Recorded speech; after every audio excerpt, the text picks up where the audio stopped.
minute for follow-ups, clarifications, or responses. Their microphones will only be turned on when it's their turn to speak. No pre-written notes allowed.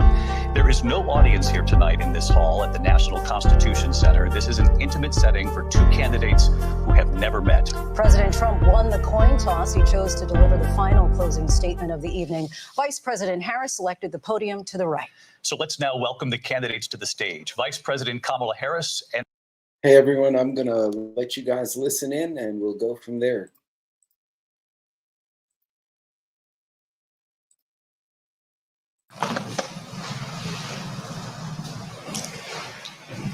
Kamala Harris. Let's have a good debate. Have fun. Thank you. Welcome to you both. It's wonderful to have you. It's an honor to have you both here tonight. Good evening. We are looking forward to a spirited and thoughtful debate. So let's get started. I want to begin tonight with the issue that voters repeatedly say is their number one issue, and that is the economy and the cost of living in this country. Vice President Harris, you and President Trump were elected 4 years ago, and your opponent on the stage here tonight often asks his supporters, are you better off than you were 4 years ago? When it comes to the economy, do you believe Americans are better off than they were 4 years ago? So I was raised as a middle-class kid, and I am actually the only person on this stage who has a plan that is about lifting up the middle class and working people of America. I believe in the ambition, the aspirations, the dreams of the American people. And that is why I imagine and have actually a plan to build what I call an opportunity economy. Because here's the thing. We know that we have a shortage of homes and housing, and the cost of housing is too expensive for far too many people. We know that young families need support to raise their children, and I intend on extending a tax cut for those families of $6,000, which is the largest child tax credit that we have given in a long time, so that those young families can afford to buy a crib, buy a car seat, buy clothes for their children.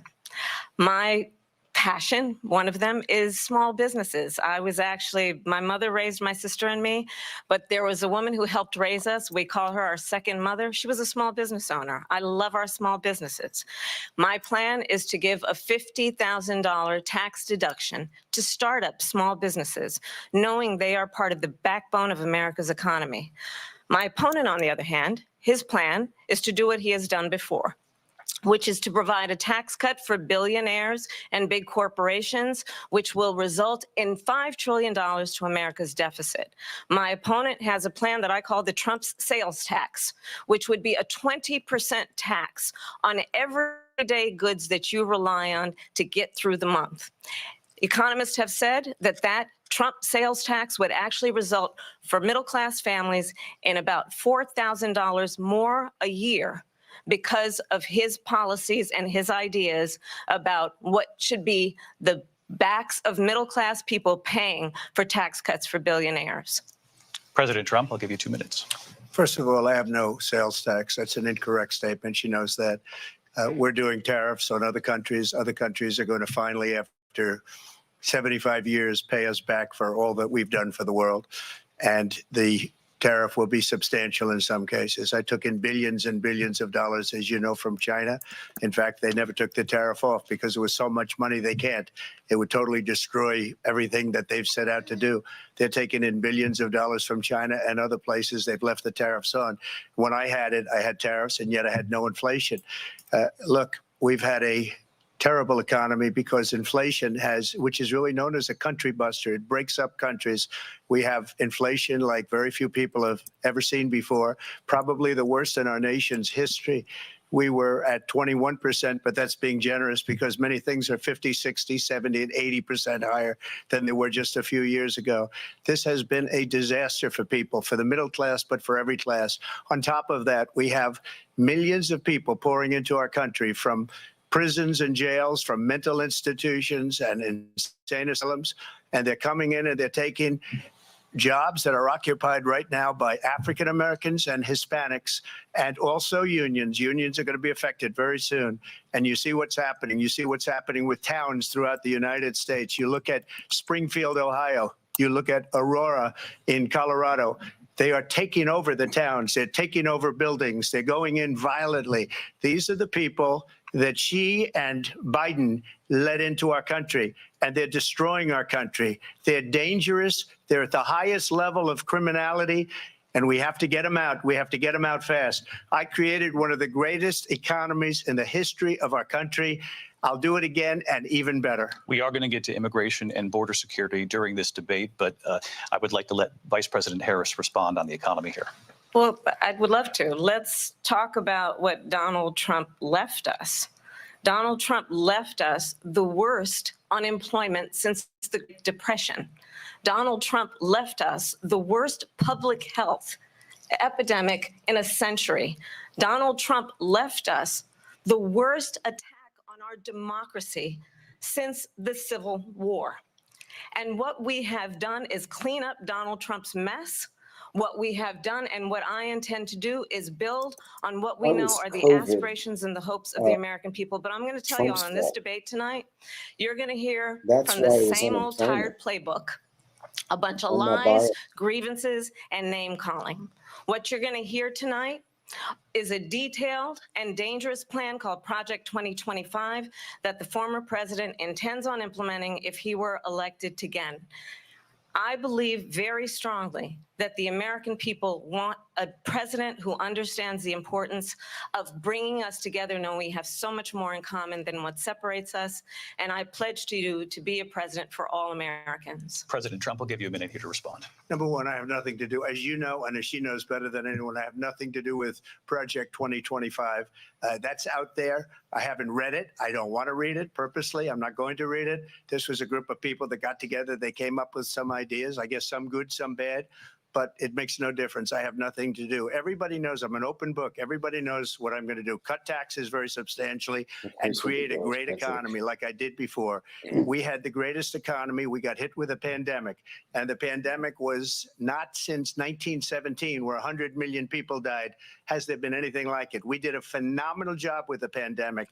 We handed them over a country where the economy and where the stock market was higher than it was before the pandemic came in. Nobody's ever seen anything like it. We made ventilators for the entire world. We got gowns, we got masks, we did things that nobody thought possible. And people give me credit for rebuilding the military. They give me credit for a lot of things, but not enough credit for the great job we did with the pandemic. But the only jobs they got were bounce back jobs. These were jobs bounced back, and it bounced back and it went to their benefit. But I was the one that created them. They know it, and so does everybody else. Vice President Harris, I'll let you respond. So Donald Trump has no plan for you. And when you look at his economic plan, it's all about tax breaks for the richest people. I am offering what I describe as an opportunity economy. And the best economists in our country, if not the world, have reviewed our relative plans for the future of America. What Goldman Sachs has said is that Donald Trump's plan, economy worst, mine would strengthen the economy. What the Wharton School has said is Donald Trump's plan would actually explode the deficit. 16 Nobel laureates have described his economic plan as something that would increase inflation and by the middle of next year would invite a recession. You just have to look at where we are and where we stand on the issues. And I'd invite you to know that Donald Trump actually has no plan for you because he is more interested in defending himself than he is in looking out for you. That's just a soundbite. They gave her that to say. Look, I went to the Wharton School of Finance, and many of those professors, the top professors, think my plan is a brilliant plan. It's a great plan. It's a plan that's going to bring up our worth, our value as a country. It's going to make people want to be able to go and work and create jobs and create a lot of good, solid money for our country. And just to finish off, she doesn't have a plan. She copied Biden's plan, and it's like 4 sentences, like run, spot, run. 4 sentences that are just, oh, we'll try and lower taxes. She doesn't have a plan. Take a look at her plan. She doesn't have a plan.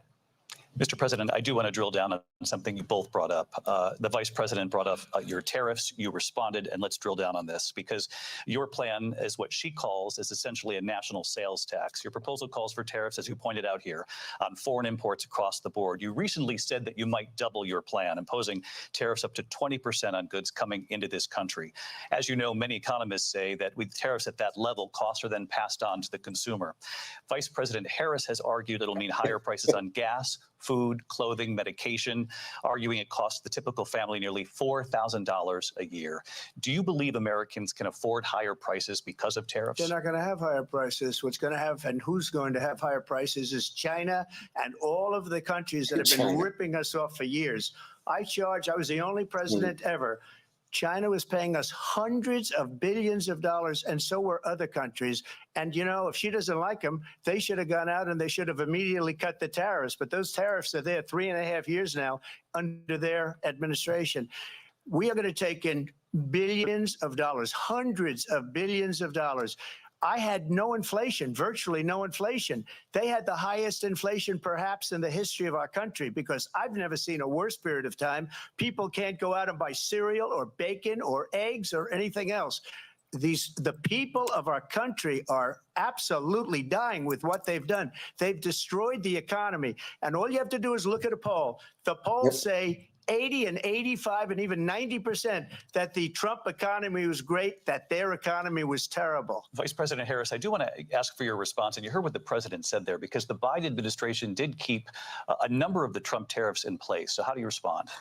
Well, let's be clear that the Trump administration resulted in a trade deficit, one of the highest we've ever seen in the history of America.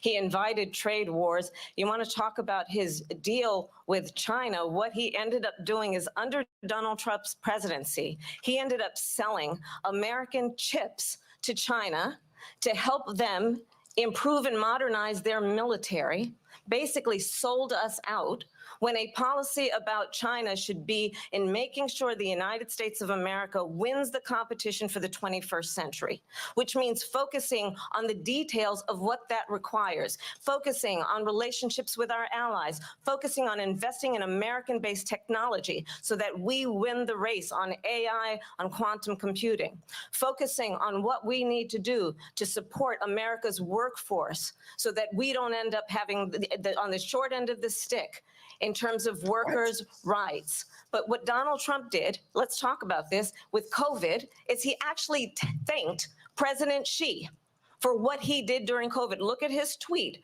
Thank you, President Xi, exclamation point, when we know that Xi was responsible for lacking and not giving us transparency about the origins of COVID. President Trump, I'll let you respond. First of all, they bought their chips from Taiwan. We hardly make chips anymore because of philosophies like they have and policies like they have. I don't say her because she has no policy. Everything that she believed 3 years ago and 4 years ago is out the window. She's going to my philosophy now. In fact, I was going to send her a MAGA hat.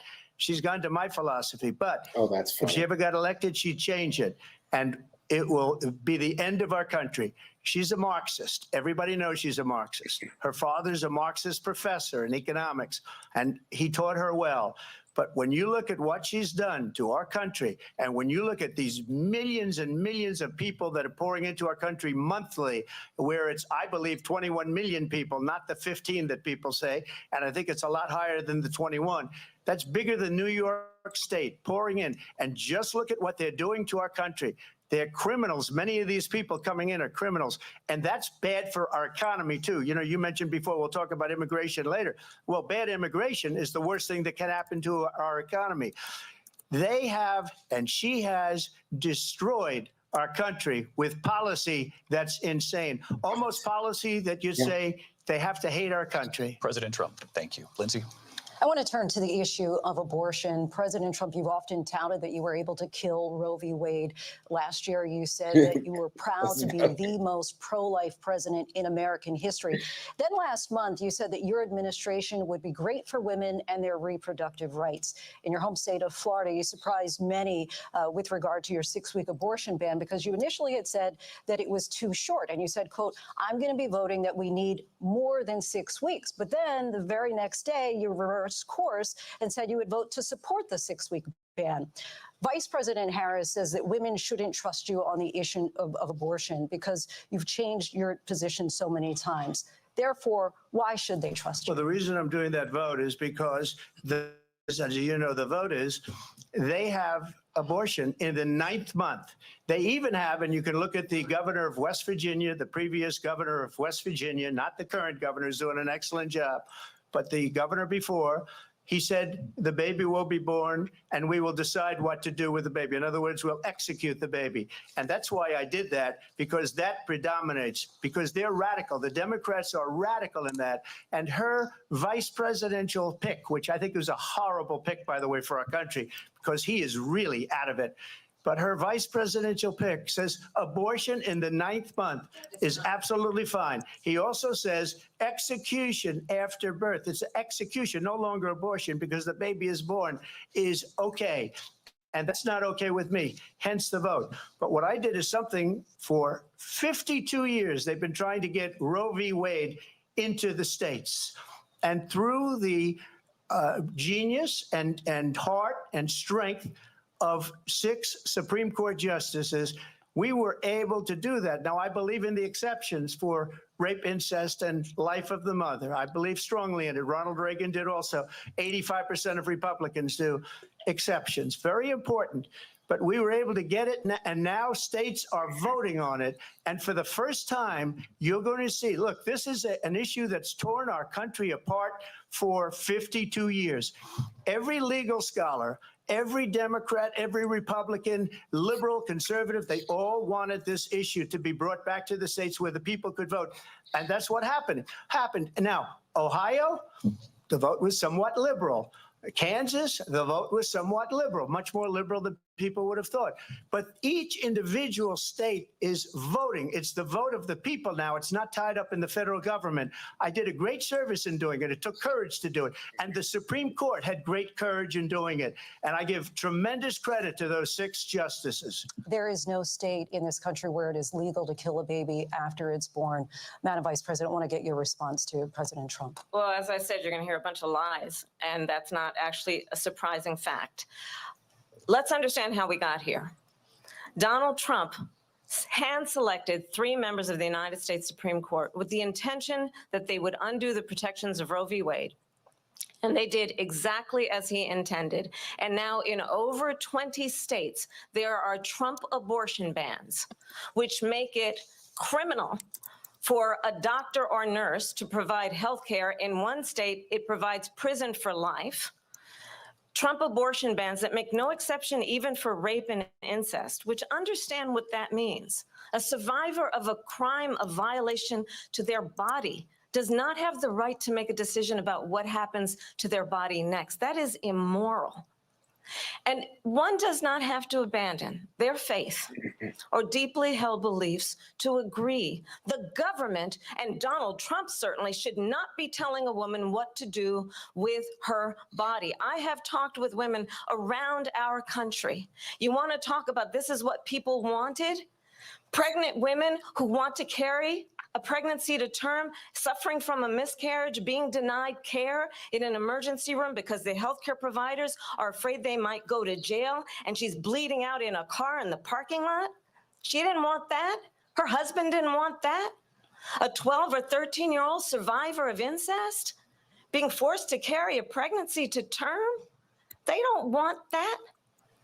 And I pledge to you, when Congress passes a bill to put back in place the protections of Roe v. Wade, as President of the United States, I will proudly sign it into law. But understand, if Donald Trump were to be reelected, he will sign a national abortion ban. Understand, in his Project 2025, there would be a national abortion, a monitor that would be monitoring your pregnancies, your miscarriages. I think the American people believe that certain freedoms, in particular, the freedom to make decisions about one's own body, should not be made by the government. Thank you, Vice President Harris. Well, there she goes again. It's a lie. I'm not signing a ban, and there's no reason to sign a ban because we've gotten what everybody wanted. Democrats, Republicans, and everybody else, and every legal scholar wanted it to be brought back into the states, and the states are voting. And it may take a little time, but for 52 years, this issue has torn our country apart, and they've wanted it back in the states. And I did something that nobody thought was possible. The states are now voting. What she says is an absolute lie. And as far as the abortion ban, no, I'm not in favor of abortion ban, but it doesn't matter because this issue has now been taken over by the states. Would you veto a national abortion ban if it came Well, I to your won't desk? have to because, again, two things. Number one, she said she'll go back to Congress. She'll never get the vote. It's impossible for her to get the vote, especially now with the 50-50 and essentially 50-50 in both Senate and the House. She's not going to get the vote. She can't get the vote. She won't even come close to it. So it's just talk. You know what it reminds me of when they said they're going to get student loans terminated, and it ended up being a total catastrophe. The student loans, and then her, I think probably her boss, if you call him a boss, he spends all his time on the beach. But look, her boss went out and said, we'll do it again. We'll do it a different way. And he went out, got rejected again by the Supreme Court. So all these students got taunted with this whole thing about this whole idea and how unfair that would have been. Part of the reason they lost to the millions and millions of people that had to pay off their student loans. They didn't get it for free, but they were saying it's the same way that they talked about that they talk about abortion. But if I could just or no, because your running mate, J.D. Vance, has said that you would veto it if it did come to your desk. Well, I didn't discuss it with J.D. In all fairness, J.D. And I don't mind if he has a certain view, but I think he was speaking for me, but I really didn't. Look, we don't have to discuss it because she'd never be able to get it, just like she couldn't get student loans. They couldn't get student loans. They didn't even come close to getting student loans. They taunted young people and a lot of other people that had loans. They can never get this approved. So it doesn't matter what she says about going to Congress. So wonderful. Let's go to Congress, do it. But the fact is that for years, they wanted to get it out of Congress and out of the federal government. And we did something that everybody said couldn't be done. And now you have a vote of the people on abortion. Vice President Harris, I want to give you your time to respond, but I do want to ask, would you support any restrictions on a woman's right to an abortion? I absolutely support reinstating the protections of Roe v. Wade. And as you rightly mentioned, nowhere in America is a woman carrying a pregnancy to term and asking for an abortion. That is not happening. It's insulting to the women of America. And understand what has been happening under Donald Trump's abortion bans. Couples who pray and dream of having a family are being denied IVF treatments. What is happening in our country?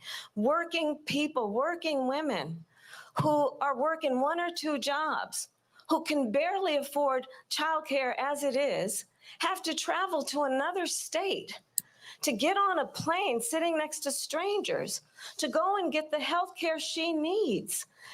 Barely can afford to do it, and what you are putting her through is unconscionable. And the people of America have not, the majority of Americans believe in a woman's right to make decisions about her own body. And that is why in every state where this issue has been on the ballot, in red and blue states both, the people of America have voted for freedom. Vice President Harris, Excuse me, I have you. to respond. Another lie. It's another lie. I have been a leader on IVF, which is fertilization. The IVF, I have been a leader. In fact, when they got a very negative decision on IVF from the Alabama courts, I saw the people of Alabama and the legislature 2 days later voted it in. I've been a leader on it. They know that, and everybody else knows it. I have been a leader on fertilization, IVF. And the other thing, you should ask, will she allow abortion in the 8th month, 9th month, 7th month? Come on. Okay, would you do that?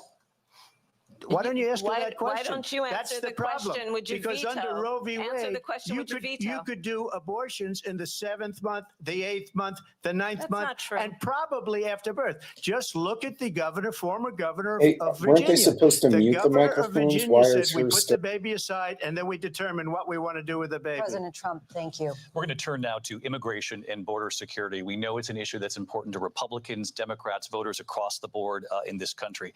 Vice President Harris, you were tasked by President Biden with getting to the root causes of migration from Central America. We know that illegal border crossings reached a record high in the Biden administration. This past June, President Biden imposed tough new asylum restrictions. We know the numbers since then have dropped significantly.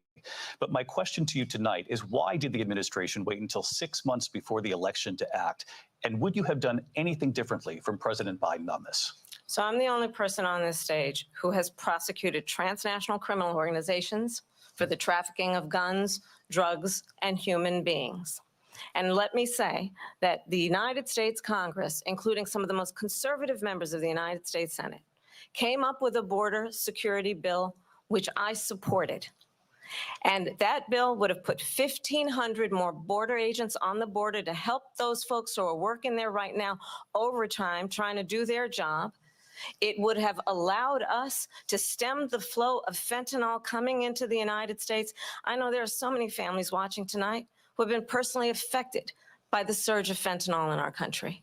That bill would have put more resources to allow us to prosecute transnational criminal organizations for trafficking in guns, drugs, and human beings. But you know what happened to that bill? Donald Trump got on the phone, called up some folks in Congress and said, kill the bill. And you know why?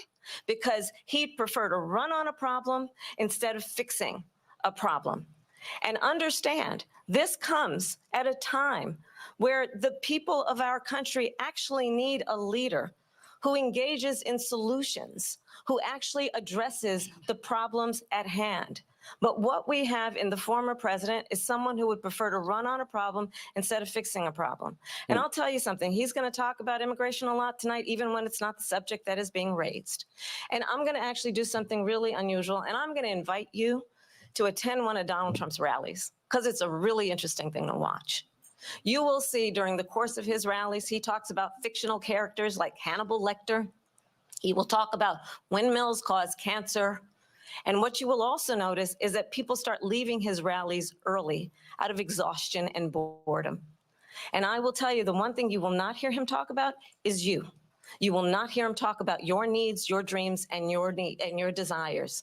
And I'll tell you, I believe you deserve a president who actually puts you first, and I pledge to you that I will. Vice President Harris, thank you. President Trump, on that point, I want to get your response. Well, I would like to respond. Let me just ask, though, why did you try to kill that bill, and successfully so? That would have put thousands of Let him additional respond. agents and officers on the border. First, let me respond as to the Please. rallies. She said people start leaving. People don't go to her rallies. There's no reason to go. And the people that do go, she's bussing them in and paying them to be there, and then showing them in a different light. So she can't talk about that. People don't leave my rallies. We have the biggest rallies, the most incredible rallies in the history of politics. That's because people want to take their country back. Our country is being lost. We're a failing nation. And it happened 3.5 years ago. And what's going on here, you're going to end up in World War III, just to go into another subject. What they have done to our country by allowing these millions and millions of people to come into our country, and look at what's happening to the towns all over the United States. A lot of towns don't want to talk. It's not going to be Aurora or Springfield. A lot of towns don't want to talk about it because they're so embarrassed by it. In Springfield, they're eating the dogs, the people that came in. They're eating the cats. They're eating the pets of the people that live there. And this is what's happening in our country. And it's a shame. As far as rallies are concerned, as far as the reason they go is they like what I say. They want to bring our country back. They want to make America great again. It's a very simple phrase, make America great again. She's destroying this country. And if she becomes president, this country doesn't have a chance of success. Not only success, we'll end up being Venezuela on steroids.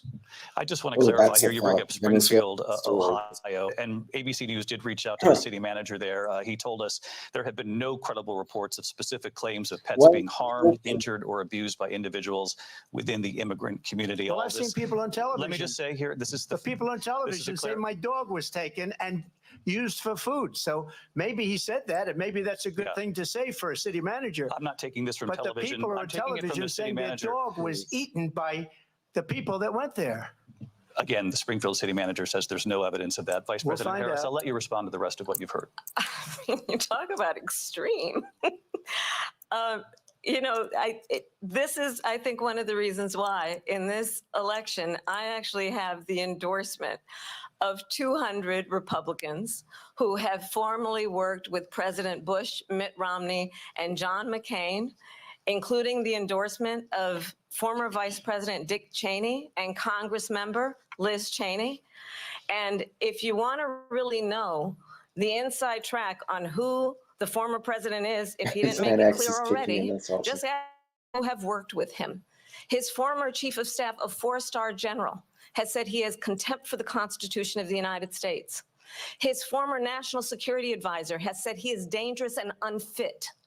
His former Secretary of Defense has said the nation, the Republic, would never survive another Trump term.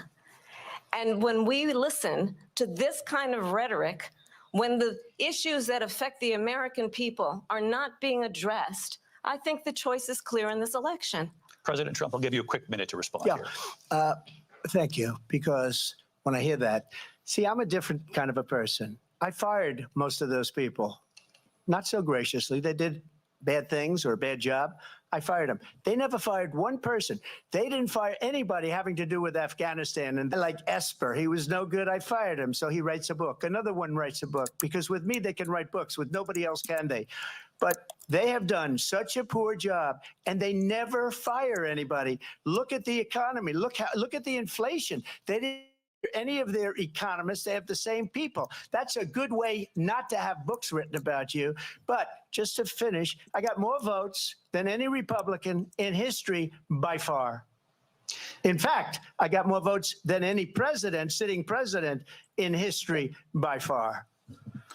Let me continue on immigration. It was what you wanted to talk about earlier. So let's get back to your deportation proposal that the vice president has reacted to as well. I don't know what that is, man. President Trump, you call this the largest domestic deportation operation in the history of our country. You say you would use the National Guard. You say if things get out of control, you'd have no problem using the U.S. military. Police, yes. You also said you would use local police. How would you deport 11 million undocumented immigrants? I know you believe that number is much higher. Take us through this. What does this look like? Will authorities be going door to door in this country? Yeah, it is much higher because of them. They allowed criminals, many millions of criminals. They allowed terrorists. They allowed common street criminals. They allowed people to come in, drug dealers, to come into our country. And they're now in the United States and told by their countries like Venezuela, don't ever come back or we're going to kill you. Do you know that crime in Venezuela and crime in countries all over the world Trump is getting too way loud. down? You know why? Because they've taken their criminals off the street and they've given them to her to put into our country. And this will be one of the greatest mistakes in history for them to allow. And I think they probably did it because they think they're going to get votes, but it's not worth it. Because they're destroying the fabric of our country by what they've done. There's never been anything done like this at all. They've destroyed the fabric of our country. Millions of people let in. And all over the world, crime is down all over the world except here. Crime here is up and through the roof. Despite their fraudulent statements that they made, crime in this country is through the roof. And we have a new form of crime. It's called migrant crime. And it's happening at levels that nobody thought possible. President Trump, as you know, the FBI says overall violent crime is actually coming down in this country. But excuse me, the FBI they were defrauding statements. They didn't include the worst cities. They didn't include the cities with the worst crime. It was a fraud, just like their number of 818,000 jobs that they said they created turned out to be. Be clear. where each person stands on the issue of what is important about respect for the rule of law and respect for law enforcement. The former vice president called for defunding federal law enforcement, 45,000 agents, get this, on the day after he was arraigned on 34 felony counts. So let's talk about what is important in this race. It is important that we move forward, that we turn the page on this same old tired rhetoric and address the needs of the American people, address what we need to do about the housing shortage, which I have a plan for, address what we must do to support our small businesses, address bringing down the price of groceries. But frankly, the American people are exhausted with this same old tired playbook. Vice President Harris, thank you. Excuse me. Every one of those cases was started by them against their political opponent. And I'm winning most of them, and I will win the rest on appeal. And you saw that with the decision that came down just recently from the Supreme Court. I'm winning most of them. But those are cases, it's called weaponization. Never happened in this country. They weaponized the Justice Department. Every one of those cases was involved with the DOJ, from Atlanta and Fani Willis to the Attorney General of New York and the DA in New York, every one of those cases. And then they say, oh, he's a criminal. They're the ones that made them go after me. By the way, Joe Biden was found essentially guilty on the documents case. And what happened in my documents case? They said, oh, that's the toughest of them all. A complete and total victory. 2 months ago, it was thrown out. It's weaponization, and they used it, and it's never happened in this country. They used it to try and win an election. They're fake cases. President Trump, thank you. A really quick response here, Vice President Harris, on this notion of weaponization of the Justice Department. Well, let's talk about extreme and understand the context in which this election in 2024 is taking place. The United States Supreme Court recently ruled that the former president would essentially be immune from any misconduct if he were to enter the White House. Now the court won't stop him. We know J.D. Vance is not going to stop him. It's up to the American people.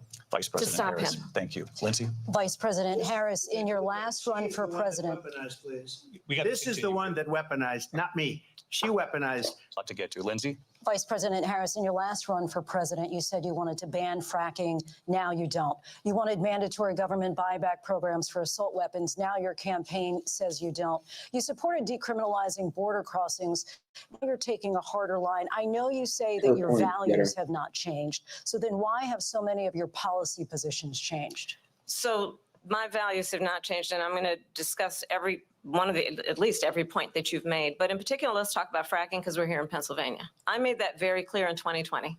I will not ban fracking. I have not banned fracking as Vice President of the United States. And in fact, I was the tie-breaking vote on the Inflation Reduction Act, which opened new leases for fracking. My position is that we have got to invest in diverse sources of energy so we reduce our reliance on foreign oil. We have had the largest increase in domestic oil production in history because of an approach that recognizes that we cannot over-rely on foreign oil. As it relates to my values, let me tell you, I grew up a middle-class kid raised by a hardworking mother who worked and saved and was able to buy our first home when I was a teenager.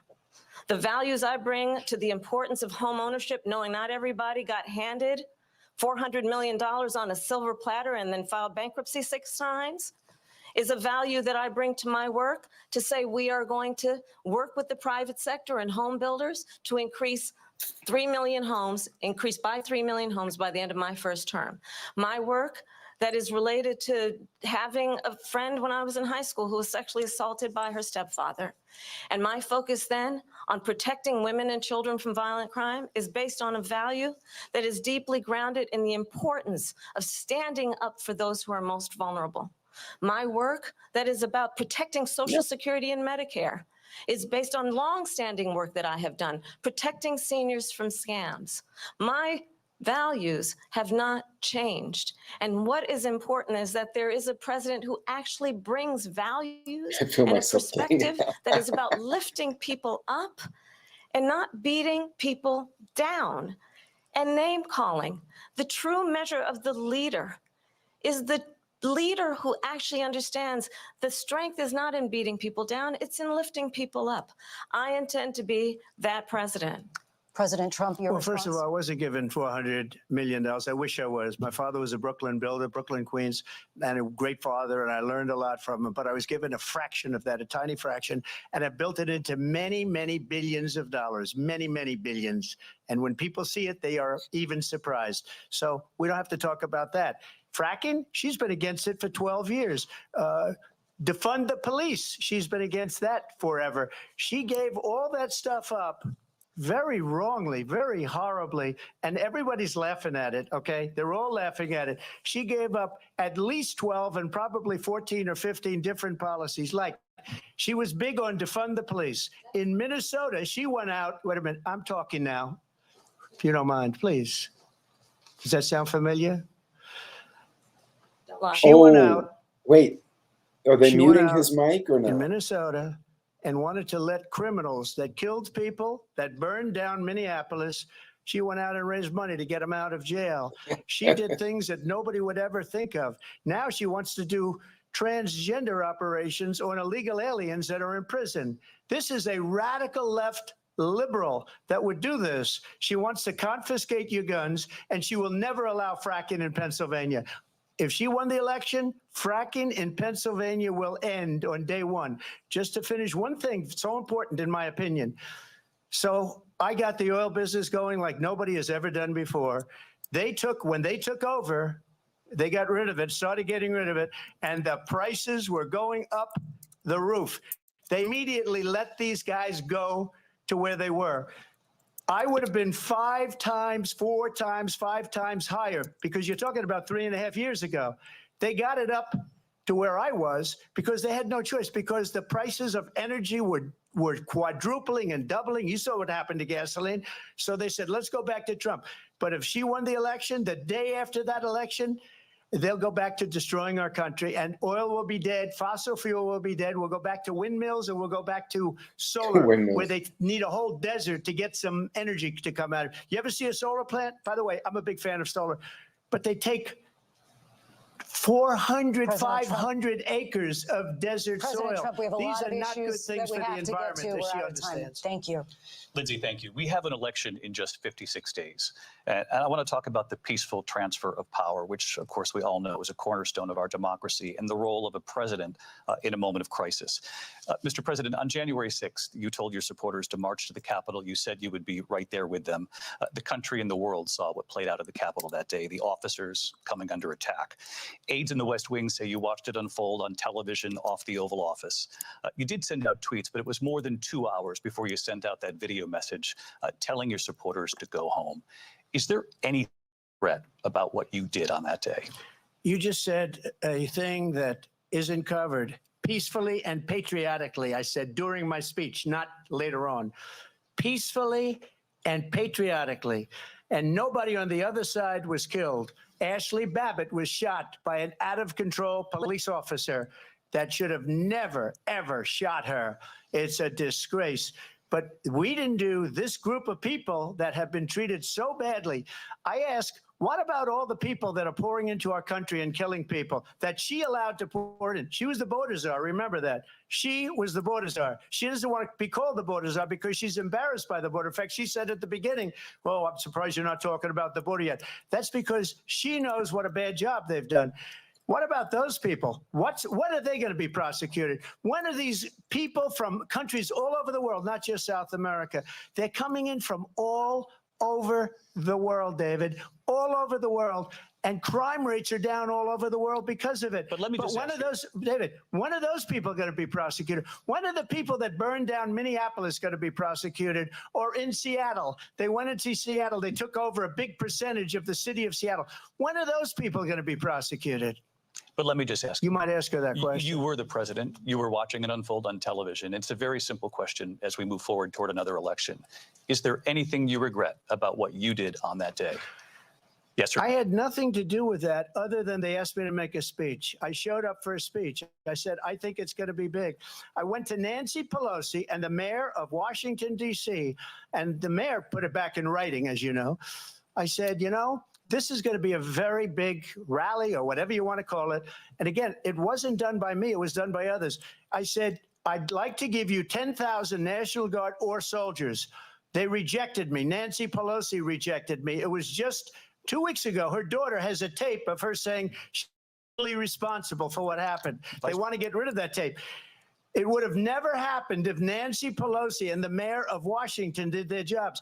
I wasn't responsible for security. Nancy Pelosi was responsible. She didn't do her job. The question was about you as president, not about former Speaker Pelosi, but I do want Vice President Harris to respond here. I was at the Capitol on January 6th. I was the vice president-elect. I was also an acting senator. I was there. And on that day, the President of the United States incited a violent mob to attack our nation's capital, to desecrate our nation's capital. On that day, 140 law enforcement officers were injured, and some died. And understand, the former president has been indicted and impeached for exactly that reason. But this is not an isolated situation. Let's remember Charlottesville, where there was a mob of people carrying tiki torches, spewing anti-Semitic hate. And what did the president then at the time say? There were fine people on each side. Let's remember that when it came to the Proud Boys, a militia, the president said, the former president said, stand back and stand by. So for everyone watching who remembers what January 6th was, I say, we don't have to go back. Let's not go back. We're not going back. It's time to turn the page. And if that was a bridge too far for you, well, there is a place in our campaign for you to stand for country, to stand for our democracy, to stand for rule of law, and to end the chaos, and to end the approach that is about attacking the foundations of our democracy because you don't like the outcome. And be clear on that point. Donald Trump, the candidate, has said in this election there will be a bloodbath if this and the outcome of this election is not to his liking. Let's turn the page on this. Let's not go back. Let's chart a course for the future and not go backwards to the past. Let me just follow up here. It was a different term, and it was a term that related to energy because they have destroyed our energy business. That was where bloodbath was. Also, on Charlottesville, that story has been, as you would say, debunked. Laura Ingraham, Sean Hannity, Jesse, all of these people, they covered it. If they go an extra sentence, they will see it was perfect. It was debunked in almost every newspaper, but they still bring it up, just like they bring 2025 up.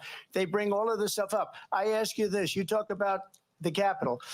Why are we allowing these millions of people to come through on the southern border? How come she's not doing anything? And I'll tell you what I would do, and I would be very proud to do it. I would say we would both leave this debate right now. I'd like to see her go down to Washington, D.C. during this debate because we're wasting a lot of time. Go down to, because she's been so bad, it's so ridiculous. Go down to Washington, D.C. and let her sign a bill to close up the border because they have the right to do it. They don't need bills. They have the right to do it. The president of the United States, you'll get him out of bed. You'll wake him up at 4 o'clock in the afternoon. You'll say, come on down to the office. Let's sign a bill. If he signs a bill that the border is closed, all he has to do is say it to the Border Patrol, who are phenomenal. If they do that, the border is closed. Those people are killing many people, unlike J6. We talked immigration here tonight. I do want to focus on this next issue to both of you because it really brings us this into focus, truth in these times that we're living in. Mr. President, for 3.5 years after you lost the 2020 election, you repeatedly falsely claimed that you won, many times saying you won in a landslide. In the past couple of weeks leading up to this debate, you have said, quote, you lost by a whisker, that you, quote, didn't quite make it, that you came up a little bit short. I said that? Are you now acknowledging that you lost in 2020? No, I don't acknowledge it at all. But I you said did that say sarcastically. You know that. It was said, oh, we lost by a whisker. That was said sarcastically. Look, There's so much proof. All you have to do is look at it. And they should have sent it back to the legislatures for approval. I got almost 75 million votes, the most votes any sitting president has ever gotten. I was told if I got 63, which was what I got in 2016, you can't be beaten. The election, people should never be thinking about an election as fraudulent. We need two things. We need walls. And we have to have it. We have to have borders, and we have to have good elections. Our elections are bad. And a lot of these illegal immigrants coming in, they're trying to get them to vote. They can't even speak English. They don't even know what country they're in practically. And these people are trying to get them to vote. And that's why they're allowing them to come into our country. I did watch all of these pieces of video. I didn't detect the sarcasm, lost by a whisker. We didn't quite make it. And we should just point out here as clarification, and you know this, you and your allies, 60 cases in front of many judges, many of them No Republican, judge looked at it. and said They there was said no we didn't have widespread fraud. standing. That's the other thing. They said we didn't have standing, a technicality. Can you imagine a system where a person in an election doesn't have standing? The president of the United States doesn't have standing. That's how we lost. If you look at the facts, and I'd love to have you'll do a special on it. I'll show you Georgia, and I'll show you Wisconsin, and I'll show you Pennsylvania. Microphones are and I'll show definitely hot. We have so many facts and statistics, but you know what? That doesn't matter, because we have to solve the problem that we have right now. That's old news. And the problem that we have right now is we have a nation in decline, and they have put it into decline. We have a nation that is dying, David. Mr. President, thank you. Like Vice President Harris, you heard the president there tonight. He said he didn't say that he lost by whisker. So he still believes he did not lose the election that was won by President Biden and yourself. But I do want to ask you about something that's come up in the last couple of days. This was a post from President Trump about this upcoming election just weeks away. He said, when I win, those people who cheated, and then he lists donors, voters, election officials, he says will be prosecuted to the fullest extent of the law, which will include long-term prison sentences. One of your campaign's top lawyers responded saying, we won't let Donald Trump intimidate us. We won't let him suppress the vote. Is that what you believe he's trying to do here? Donald Trump was fired by 81 million people. So let's be clear about that. And clearly he is having a very difficult time processing that. But we cannot afford to have a president of the United States who attempts, as he did in the past, to upend the will of the voters in a free and fair election. And I'm going to tell you that I have traveled the world as Vice President of the United States, and world leaders are laughing at Donald Trump. I have talked with military leaders, some of whom worked with you, and they say you're a disgrace. And when you then talk in this way in a presidential debate and deny what over and over again are court cases you have lost because you did in fact lose that election, it leads one to believe that perhaps we do not have in the candidate to my right the temperament or the ability to not be confused about fact. That's deeply troubling, and the American people deserve better. I'll give you 1 minute to respond, Mr. President. Let me just say about world leaders. Viktor Orban, one of the most respected, they call him a strong man. He's a tough person, smart, Prime Minister of Hungary. They said, why is the whole world blowing up? 3 years ago, it wasn't. Why is it blowing up? He said, because you need Trump back as president. They were afraid of him. China was afraid, and I don't like to use the word afraid, but I'm just quoting him. China was afraid of him. North Korea was afraid of him.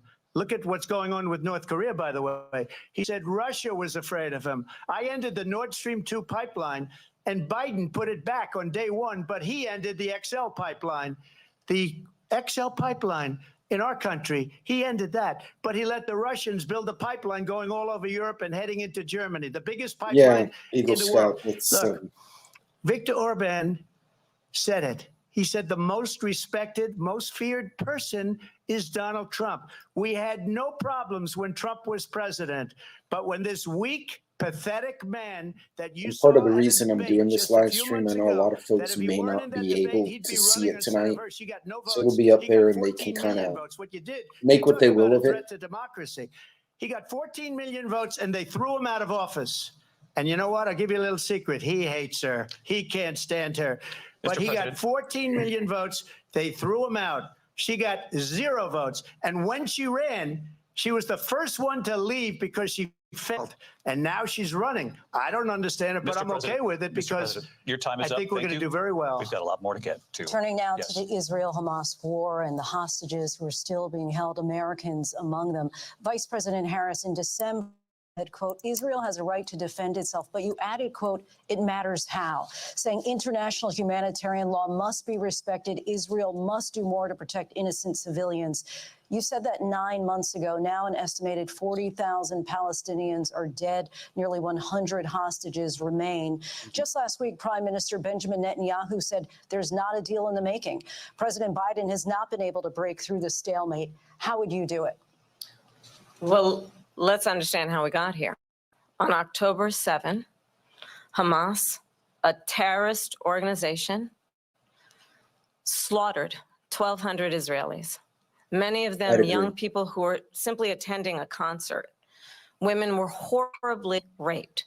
And so absolutely, I said then, I say now, Israel has a right to defend itself. We would. And how it does so matters. A Tom Petty Because song, it is Free Fall. also true, far too many innocent Palestinians have been killed. Children, mothers. What we know is that this war Be must safe, end. Loretta. Have a good It night. must end immediately, and the way it will end is we need a ceasefire deal and we need the hostages out. And so we will continue to work around the clock on that. Work around the clock, also understanding that we must chart a course for a two-state solution.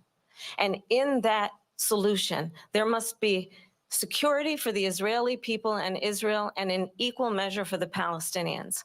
But the one thing I will assure you always, I will always give Israel the ability to defend itself, in particular as it relates to Iran and any threat Iran and its proxies pose to Israel.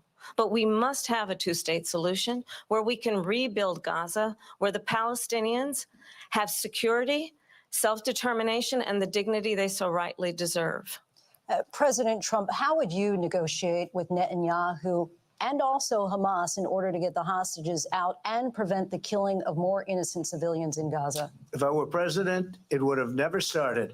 If I were president, Russia would have never, ever, I know Putin very well, he would have never, and there was no threat of it either, by the way, for 4 years, have gone into Ukraine and killed millions of people when you add it up, far worse than people understand what's going on over there. But when she mentions about Israel, all of a sudden, she hates Israel. She wouldn't even meet with Netanyahu when he went to Congress to make a very important speech. She refused to be there because she was at a sorority party of hers. She wanted to go to the sorority party. She hates Israel. If she's president, I believe that Israel will not exist within 2 years from now. And I've been pretty good at predictions, and I hope I'm wrong about that one. She hates Israel. At the same time, in her own way, she hates the Arab population because the whole place is going to get blown up. Arabs, Jewish people, Israel will be gone. It would have never happened. Iran was broke under Donald Trump. Now Iran has $300 billion because they took off all the sanctions that I had. Iran had no money for Hamas or Hezbollah or any of the 28 different spheres of terror. And they are spheres of terror, horrible terror.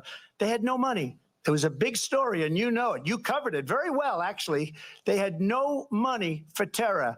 They were broke. Now they're a rich nation, and now what they're doing is they're spreading that money around. Look at what's happening with the Houthis and with Kim Jong-un, and it is absolutely well known that these dictators and autocrats are rooting for you to be president again because they're so clear they can manipulate you with flattery and favors. And that is why so many military leaders who you have worked with have told me you are a disgrace. That is why we understand that we have to have a president who is not consistently weak and wrong on Vice national President security, Harris. including the importance of upholding and respecting in highest regard our military. Vice President Harris, thank they're the ones, and she's the one that caused it, that's weak on national security by allowing every nation last month for the year, 168 different countries sending people into our country. Their crime rates are way down. Putin endorsed her last week, said, I hope she wins. And I think he meant it, because what he's gotten away with is absolutely incredible. It wouldn't have happened with me. The leaders of other countries think that they're weak and incompetent, and they are. They're grossly incompetent. And I just ask one question. Why does Biden go in and kill the Keystone Pipeline and approve the single biggest deal that Russia's ever made, Nord Stream 2, the biggest pipeline anywhere in the world going to Germany and all over Europe? Because they're weak and they're ineffective. And Biden, by the way, President gets paid Trump, a lot of money. Thank you. We have a lot of issues to get to. We'll be right back with much more of this historic ABC News presidential debate from the National Constitution Center right here in Philadelphia. Back in a moment.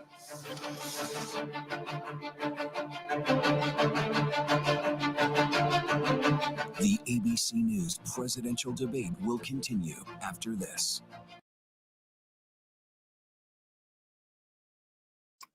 We'll let that go by for a bit. Bentley for the world. Yeah. So Trump is bombing. He's not staying focused.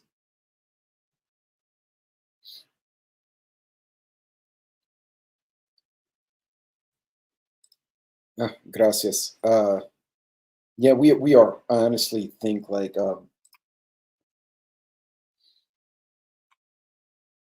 oh, you're welcome to stay, amigo. Nobody needs to leave unless you gotta go to work, which yeah, I probably have to shut it down here shortly. So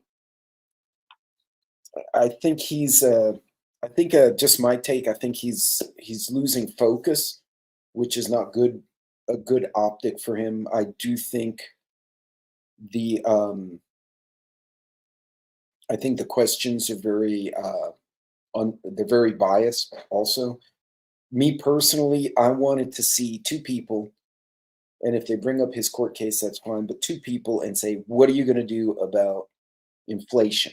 What are you going to do about the economy? What are you going to do about groceries? What are you going to do about the border? What are you going to do about the gangs?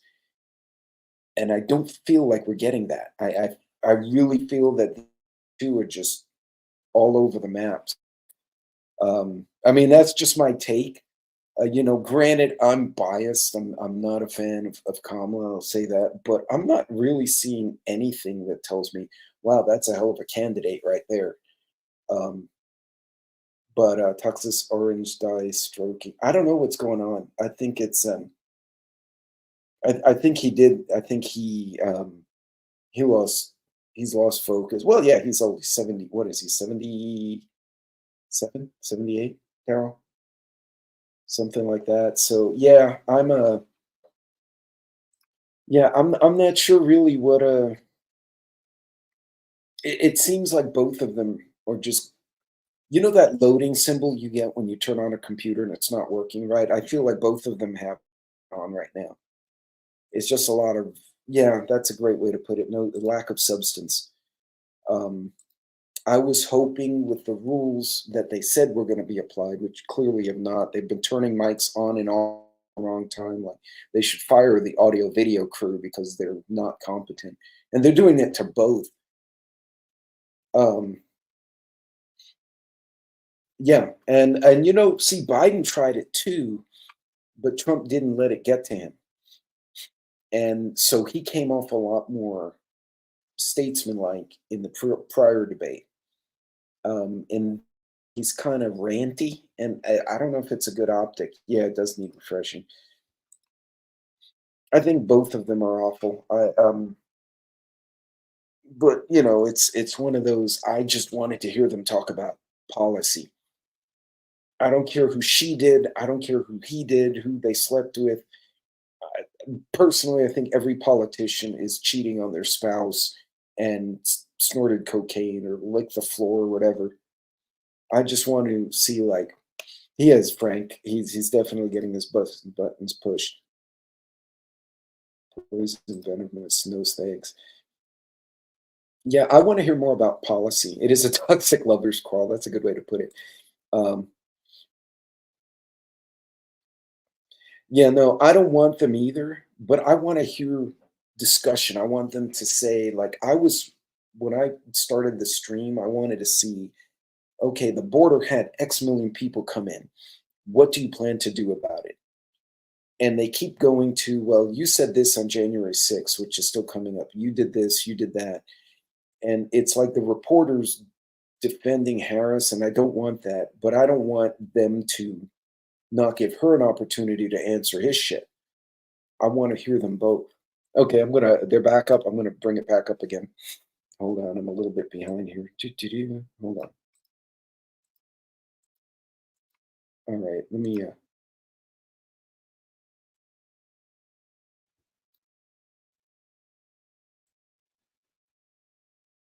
hold on, I'm having an issue here.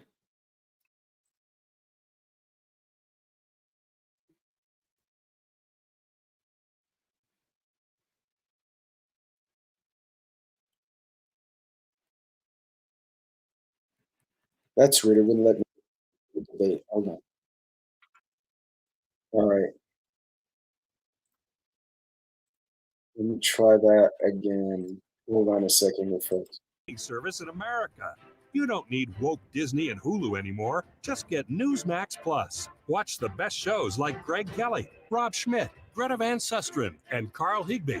And get incredible analysis from Dick Morris, Alan Dershowitz, Carrie Lake, Mike Huckabee, and more. It's free to start. So go to NewsmaxPlus.com now to sign up and watch Newsmax anytime, anywhere. Live from the National Constitution Center in Philadelphia, Pennsylvania.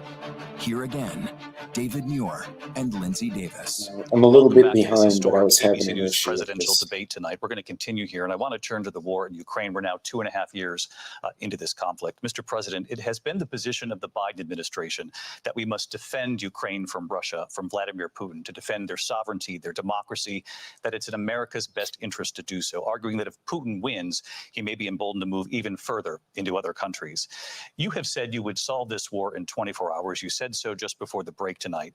How exactly would you do that? And I want to ask you a very simple question tonight. Do you want Ukraine to win this war? I want the war to stop. I want to save lives that are being uselessly, people being killed by the millions. It's the millions. It's so much worse than the numbers that you're getting, which are fake numbers. Look, we're in for 250 billion or more because they don't ask Europe, which is a much bigger beneficiary to getting this thing done than we are. They're in for $150 billion less because Biden and you don't have the courage to ask Europe like I did with NATO.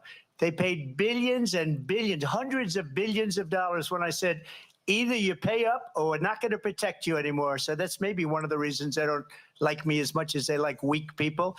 But you take a look at what's happening. We're in for 250 to 275 billion. They're into 100 to 150. They should be forced to equalize. With that being said, I want to get the war settled. I know Zelensky very well, and I know Putin very well. I have a good relationship, and they respect your president, okay? They respect me. They don't respect Biden. How would you respect him? Why? For what reason? He hasn't even made a phone call in 2 years to Putin, hasn't spoken to anybody. They don't even try and get it. That is a war that's dying to be settled. I will get it settled before I even become president. If I win, when I'm president-elect, and what I'll do is I'll speak to one, I'll speak to the other, I'll get them together. That war would have never happened.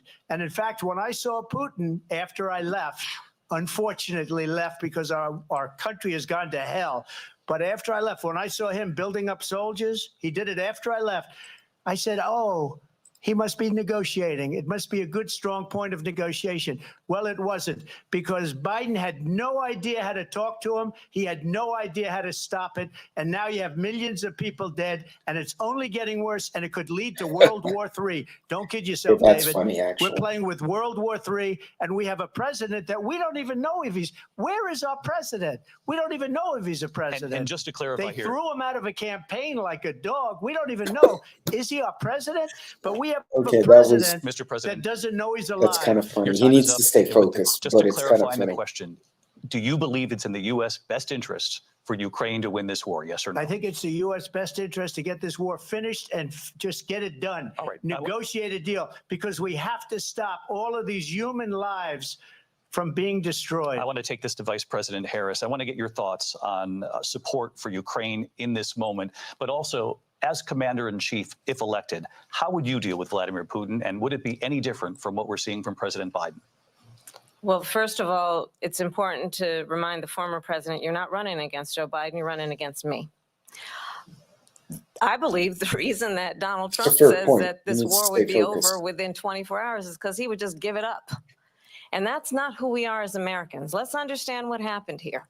I actually met with Zelensky a few days before Russia invaded, tried through force to change territorial boundaries, to defy one of the most important international rules and norms, which is the importance of sovereignty and territorial integrity.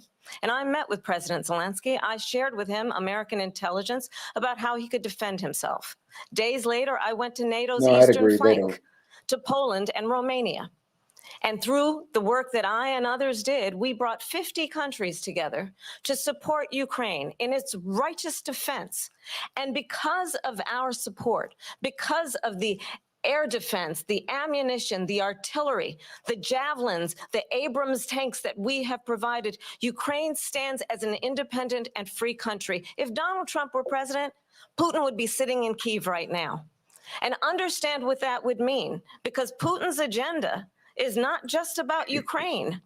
Understand why the European allies and our NATO allies are so thankful that you are no longer president, and that we understand the importance of the greatest military alliance the world has ever known, which is NATO, and what we have done to preserve the ability of Zelensky and the Ukrainians to fight for their independence. Otherwise, Putin would be sitting in Kyiv with his eyes on the rest of Europe, starting with Poland. And why don't you tell the 800,000 Polish Americans right here in Pennsylvania how quickly you would give up for the sake of favor and what you think is a friendship with what is known to be a dictator who would eat you for lunch. Vice President Harris, thank you. We've heard from both of you on Ukraine tonight. Afghanistan came up in the last hour. I wanted her to respond to something you said earlier, and please, I'll give you a minute here. Putin would be sitting in Moscow, and he wouldn't have lost 300,000 men and women, but he would have been sitting in Moscow. Quiet, please. He would have been sitting in Moscow, much happier than he is right now. But eventually, you know, he's got a thing that other people don't have. He's got nuclear weapons. They don't ever talk about that. He's got nuclear weapons. Nobody ever thinks about that. And eventually, maybe he'll use them, and maybe he hasn't been that threatening. But he does have that, something we don't even like to talk about. Nobody likes to talk about it. But just so you understand, they sent her to negotiate peace before this war started. 3 days later, he went in and he started the war because everything they said was weak and stupid. They said the wrong things. That war should have never started. She was the emissary. They sent her in to negotiate with Zelensky and Putin, and she did. And the war started 3 days later. And that's the kind of talent we have with her. She's worse than Biden. In my opinion, I think he's the worst president in the history of our country. She goes down as the worst vice president in the history of our country. But let me tell you something. She is a horrible negotiator. They sent her in to negotiate. As soon as they left, Putin did the invasion. President Trump, thank you. You did bring up something. You said she went to negotiate with Vladimir Putin. Vice President Harris, have you ever met Vladimir Putin? Can you clarify tonight? Yet again, I said it at the beginning of this debate, you're going to hear a bunch of lies coming from this fellow. And that is another one. When I went to meet with President Zelensky, I've now met with him over 5 times.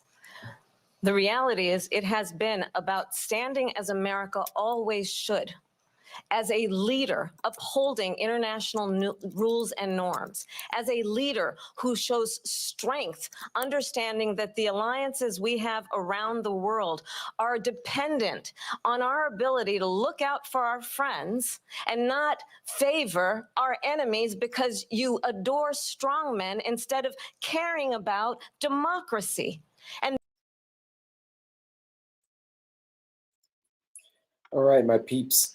I do have to call it early tomorrow, so I'm going to leave you guys with that. I hope you at least got some flavor of our, I guess, of our candidates. I do think I don't think the questions or the reporters were neutral. I do think Trump seems to have lost focus. He was getting agitated, which is exactly what Harris's campaign would have wanted. I would have wanted it if I were working for her, is to get him unfocused. But you know, I wanted to hear more about policy. This seems more like a catfight between a very snarky person and a very angry person, and I didn't get a hell of a lot out of it that I didn't already know. It's kind of disappointing. It's just me. But anyway, I hope it was good for y'all. I hope the folks who didn't get to see it tonight because they had to wake up early, maybe they can jump in tomorrow, watch the video, and but I don't hunt. Anyway, but you guys be here. Remember, a lot of people will see this, and unlike all of us, even though we may disagree in the chat, we at least try to be civilized. There are going to be people that are in the fringes who are nutty as batshit, and they're going to react poorly as things progress. So plan your trips, have your preps, pay attention. You guys know the drill. And you guys have a blessed night. You guys be safe. I will try to do more live streams now that my schedule is kind of starting to settle down. So you guys, yeah, well, shit slinging is a good phrase. You guys be careful and be safe on the roads. And we will see you guys later on this week. You guys take care of yourselves.